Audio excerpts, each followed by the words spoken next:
Our next speaker is American, but he knows Israel quite well. The U.S. Ambassador to Israel, Mr. David Friedman, will speak about Jewish life and lessons during the COVID-19 pandemic. Thank you for inviting me to address this seminar on Jewish life, study, and values in the time of the coronavirus. I hope that we can get together in person very soon.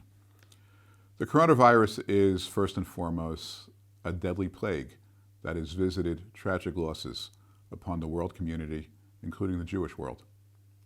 But for those of us lucky enough to have remained healthy while in near isolation, it has also offered us an opportunity to unplug, to reflect, and to reconnect with loved ones. In my case, I was fortunate to do those things, and one more, to read.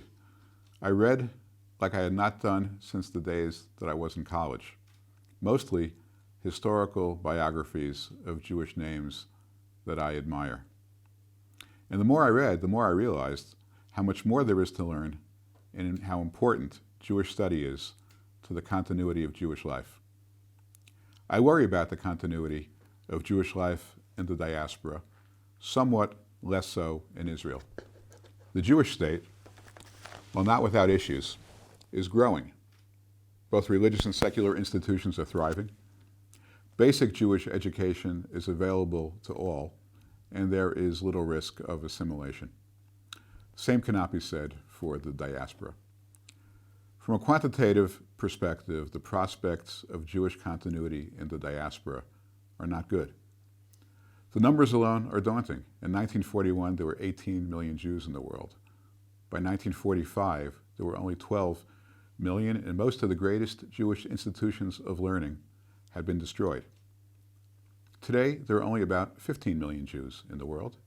So during the time period from 1945 to the present, when the global population has increased by somewhere between 200 and 300%, the Jewish population has increased only 25%, and almost all of that growth has been in Israel.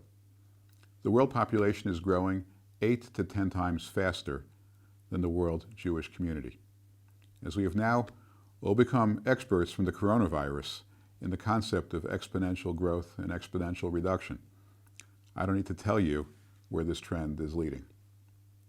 Some people ascribe this phenomenon to what I think is a false cause, that the Jewish population is hopelessly divided and conflicted. I could not disagree more. The Jewish people have always been engaged in robust internal debate. We see this in countless biblical episodes, as well as in the energetically asserted halachic arguments of the Talmudic period and beyond. In modern Jewish history, few conflicts have been as volatile and vitriolic as those between and among the founders of the State of Israel, from Jabotinsky to Weizmann, Ben-Gurion to Begin, and so many others. Yet none of these disputes over our long history have threatened the Jewish people. If anything, passing through these crucibles has made us stronger. Jewish continuity does not mean the absence of conflicting views among Jewish people.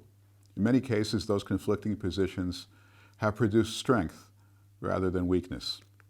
To me, we lose ground through one primary factor: Jewish illiteracy, a problem as great today as at any time in our history.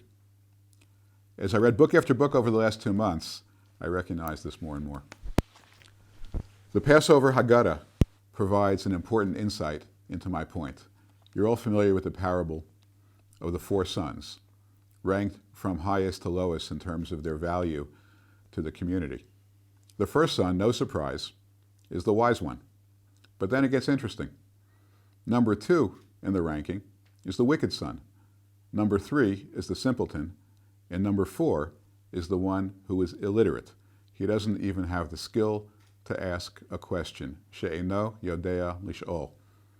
The Haggadah is telling us, correctly, I believe, that Jewish illiteracy is the greatest threat of all. How many of us are reasonably fluent in Judaism? I use this word carefully. Fluency is different from being a practitioner. Following certain practices without understanding them or appreciating their derivation does not make one fluent.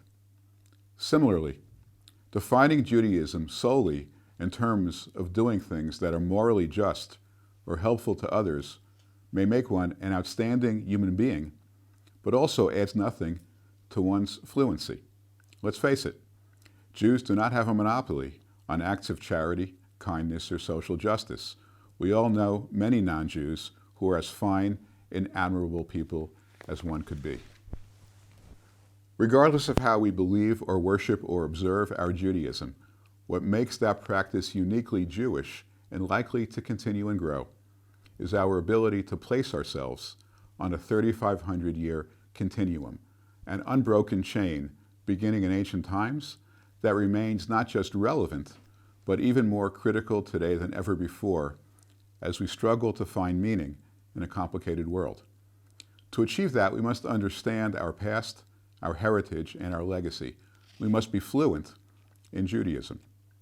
Most of us know about the covenant between God and Abraham and the exodus from Egypt led by Moses, which launched the Jewish nation. But few of us know what happened next, the hundreds and hundreds of steps along the way that have brought us to the present day. The leadership by Joshua of the Jewish nation into the land of Israel, the failings of the nascent Jewish nation during the period of the Judges, the principal leadership and soaring rhetoric of prophets like Samuel, Jeremiah, Isaiah, and Ezekiel, all the monarchies of Israel, from Saul to David to Hezekiah, from Yeravam to Achav to Ahab, King Solomon's building of the first temple, followed by the Assyrian and Babylonian conquest that brought about the first Jewish exile and the dispersion and loss of 10 tribes. The return to Israel under the leadership of Ezra and Nehemiah and the rebuilding of the Second Temple, the conflicting religious views of the Pharisees and the Sadducees, the Perushim and the Tzedukim in the first century, the period of the Mishnah, the period of the Amoraim, both in Babylon and Jerusalem, and of course the expulsion of Jews from Jerusalem about 1900 years ago. And that still leaves us with more than 2 millennia to cover. How did we get from there to here? How did we get Sephardim and Ashkenazim?